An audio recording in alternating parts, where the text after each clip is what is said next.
Alright, in this video, I'm going to talk about active regeneration. Now, with my truck, I have most of the time my truck does passive regen, whereas the EGT3, which is the EGT sensor right after the DPF, usually around 700 degrees Fahrenheit, and the truck, usually goes into a passive regen. It's hot enough where the DPF cleans itself out. Um, the exhaust gas valve positioning is usually still open.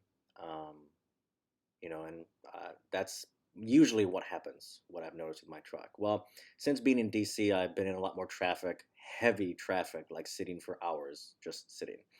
Um, and the DPF soot load has increased to about 5 or 6 grams of soot. Now, this readout that you're seeing is incorrect. I called EasyLink. They corrected the readout here, so I don't know what happened. It used to read, basically -1 all the way up to 100 grams of soot, not times 10 times 100 times 1,000 like here. Like if you look at this, 5.0 grams times 1,000 is 5,000 grams. Well, the gauge only goes up to 1.1, so that doesn't make any sense. Not only that, this reads 5.0, and I'm not even past 0 grams of soot. I'm still in the negative, so that doesn't make sense. So I sent this picture to EasyLink, and they fixed it. They said there was my last update with EasyLink, there was some weird, programming that caused this DPF soot load to look like this. Well, if you have an EasyLink and you're monitoring your soot load, if it looks like this, it's wrong. Get it corrected. So it should just read -1 point something all the way up to 100 grams of soot. Anyways, now that we got that cleared up, so being in DC traffic, my truck twice now, in the last 2 months, by the way, it doesn't happen all the time, it's just within the last 2 months, I got up to 6 grams of soot. Well, what I've noticed, 6 grams isn't a lot. That's like down here, you know, like way low. But the truck went ahead and went into active regen. It's happened twice. And active regen means it's dumping fuel in the exhaust stroke in the number 6 cylinder. The fuel goes downstream into the diesel oxidation catalyst where it heats it up. It heats the exhaust up when it goes in diesel oxidation catalyst, and then it hits DPF and it gets real hot. So EGT1, you see that. EGT2 is right in between the dock and the DPF, and EGT3 is right after the DPF. So you can see that happening. Like you can see this flow here, 700 plus degrees, 900 plus degrees, and then right after DPF, boom, it's over 1,000. But what I found interesting during active regen is the exhaust gas recirculation valve, the EGR valve, is closed.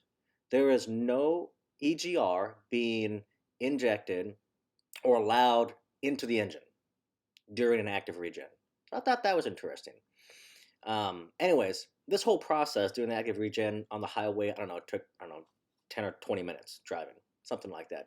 It actually started at I was at 6.0 grams of soot, and the temperatures got up to 1,100 plus degrees, and it made its way down back to zero.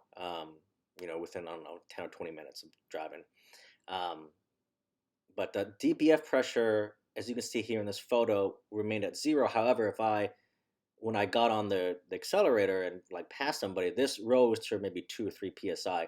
The delta pressure also rose, I don't know, maybe 1.5, 1.7, maybe 2 psi. Wasn't drastic. So that was also something I noticed. But um, I just wanted to share this information and my observations of my truck during an active regen.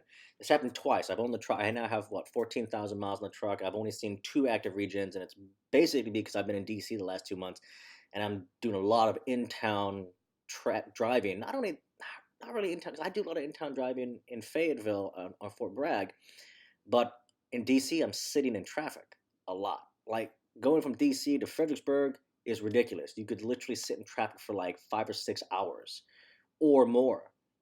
So I think in my last MPG update video, you can see even in my mileage charts, I put in their active regen. There was 2 incidences, and my mileage is in the red, like 14 miles to the gallon, because my truck went into active regen. I annotated that. Um, the other times, so far as I've owned the truck, I've always been in passive regen. So the truck is just doing it on it's just the exhaust gases are hot enough where DPF is just burning itself off. I mean, there's no requirement to inject fuel in the number six cylinder on the exhaust stroke to heat the exhaust. But so anyways, this happened twice, and I attribute it due to being stuck in traffic and sitting for hours and hours and hours. Um, and driving in traffic Monday through Friday, in DC. It's just awful. So that's what I attribute that to. My normal driving here in Fayetteville, I've never had that issue. As a matter of fact, my normal driving, I don't ever see anything over maybe 2 or 3 grams of soot.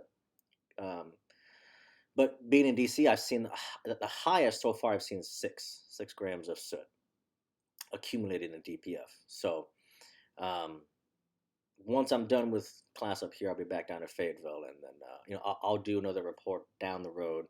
Um, you know, talking about regen and stuff like that. But just want to share that little tidbit of information. So, anyways, hope that's informative.